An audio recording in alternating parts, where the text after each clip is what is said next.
this one is a reminder. Most of you already know it. If you're looking to use the Lagos Abeokuta Ibadan train anytime soon, then you should actually book a ticket online.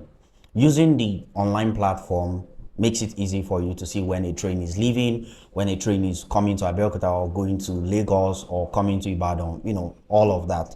And you also know what days the train will not be operating. It also saves you the stress of going to the train station and hearing things like tickets are sold out or the train is leaving soon, there are no more tickets, all of that excuse they give you. So use the website, it saves you a lot of stress.